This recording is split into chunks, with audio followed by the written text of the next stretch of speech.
This episode is brought to you by Bumble.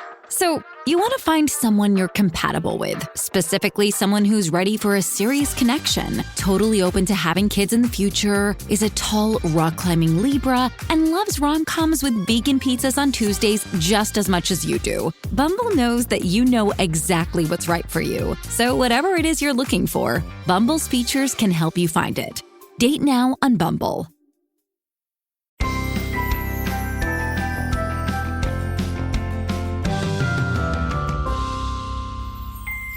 Hello and welcome to Bytes of Health, where we hope to take a bite out of your parent worries each day with sound advice and guidance. Every morning, we'll answer a commonly asked pediatric question in 5 minutes or less.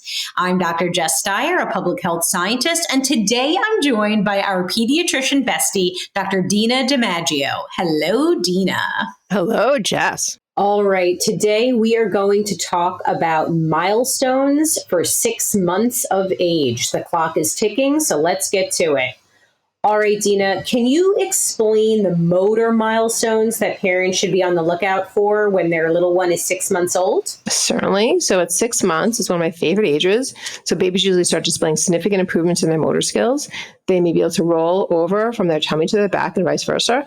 They can push up with straight arms when on their tummy. Many babies will start to sit up with support, which is called tripoding, or it's when they use their arms in front of them to help them sit for a few seconds. They also begin to reach for objects and grasp them with their hands. They are more coordinated at this age and can start to transfer objects from hand to hand. And these motor milestones are important indicators of their physical development. All right, what about social milestones? So around 6 months, babies can begin to show more interest in people and become more socially interactive. They may smile at familiar faces and even babble and make different sounds to get attention. They may also enjoy playing simple games like peekaboo. They love to make these amazing belly laughs that I love hearing. They also love to look at themselves in the mirror, so bring out those play mats to help them engage more. Their social milestones demonstrate the baby's growing ability to engage and communicate with others. Love it. What about language milestones? What are some typical developments that parents should observe in their 6-month-old with regard to language? So 6 months babies usually start babbling more, may even attempt to imitate simple sounds. It's so fun that when they turn to the sounds and to have a good back and forth with you, they might respond to different tones of voice and show recognition of familiar words. They often make these unusual, what I call pterodactyl sounds, like like all the time and all day long, which I love. These adorable squeals and screams, and even can blow raspberries at this age. It's important for parents to encourage the baby's vocalizations and respond to their attempts at communication by, of course, reading and singing and describing all that is around them. All right, you have me missing that age so much right now because I could just hear those little sounds. They were so cute. I want a 6-month-old. I just want to birth a 6-month-old. That's it. All right, let's talk cognitive milestones. What can parents expect? So at this age, babies are becoming more curious and observant of their surroundings. They might show interest in exploring objects by banging them together, shaking them, reaching for objects, and putting them in their mouth. They might also start to recognize and remember familiar faces and objects. They also get bored easily and are looking for attention. So at this stage, we get a lot of calls about a 6-month-old's coughing, but sometimes it's purposeful, like cough, just to grab your attention, and they think it's funny.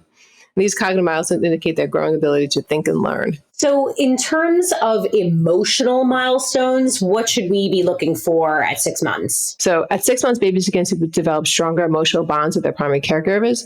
They may show signs of separation anxiety and become more selective about who they interact with. For instance, they love their grandparents or parents when they come home, and they often at this age are familiar with me and hate the sight of me and often cry as soon as they see me, which is very heartbreaking for me. They might also display a wider range of emotions, including joy, frustration, and boredom. And it's important for parents to provide a secure, nurturing environment to support their baby's emotional development at this stage. What about red flags? Anything we should be on the lookout for? So, of course, there's a wide range of normal development, but if something feels off to you, always reach out to your pediatrician for a visit. Some red flags that we see at this age include lack of turning towards voice, lack of head control, no smiling or laughing, or no expressions. All right. Well, I learned something. We hope you learned something, and we have lots more to share. You can get your Bite of Health every day, Monday through Friday. If you like what you've heard here, let us know. Leave us a review on Apple and be sure to tell your friends. Remember, there is no single or best way to parent. Parenting is a journey, and we are all just doing our very best. We wish you happy, healthy, and stress-free parenting.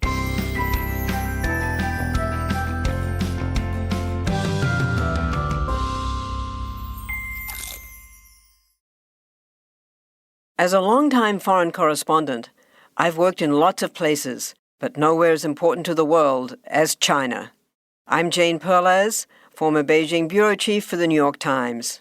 Join me on my new podcast, Face Off, US versus China, where I'll take you behind the scenes in the tumultuous US-China relationship.